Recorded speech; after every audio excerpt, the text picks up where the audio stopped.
Di suatu pagi yang mendung, aku melihatnya, seekor orangutan tua yang duduk termenung di atas batang pohon yang telah ditebang. Matanya yang sendu menatap jauh ke hamparan hijau yang kini tampak asing. Ya, hamparan itu bukan lagi hutan lebat yang dulu menjadi rumahnya, melainkan perkebunan kelapa sawit yang membentang sejauh mata memandang. Dulu, ia bisa dengan bebas berayun dari satu pohon ke pohon lain, bermain dengan kawanannya, dan memetik berbagai buah segar untuk dimakan. Tapi sekarang, bahkan untuk bergelantungan saja ia tak bisa. Pohon sawit terlalu tinggi dan licin. Tak seperti pohon-pohon hutan yang dulu menjadi tempat bermainnya. Dan bukan hanya si orangutan yang menderita. Di kejauhan, aku melihat sosok harimau Sumatera yang kurus, tulang rusuknya terlihat jelas di balik kulitnya yang kusam. Ia berjalan tertatih, mencari mangsa yang kini semakin sulit ditemukan. Rusa, babi hutan, dan berbagai hewan buruan lainnya telah pergi, mencari tempat baru ketika hutan mereka diubah menjadi perkebunan. Sungguh ironis.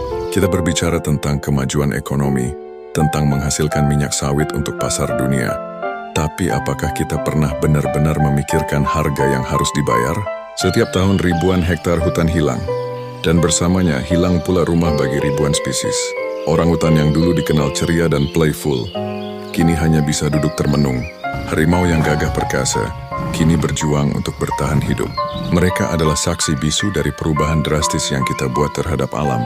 Mereka tidak bisa bersuara untuk membela diri, tidak bisa protes ketika rumah mereka diambil. Dan yang paling menyedihkan, ini bukan hanya tentang mereka.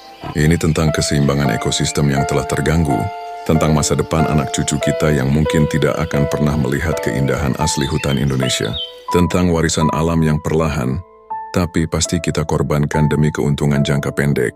Mungkin sudah waktunya kita berhenti sejenak dan bertanya pada diri sendiri, sampai kapan? Sampai kapan kita akan terus mengorbankan rumah mereka? Apakah tidak ada cara lain untuk mencapai kemajuan tanpa harus menghancurkan alam? Karena setiap kali aku melihat mata sendu orangutan itu, setiap kali aku menyaksikan harimau yang berjuang bertahan hidup, aku merasa kita telah gagal. Gagal sebagai penjaga alam, gagal sebagai makhluk yang seharusnya lebih bijaksana.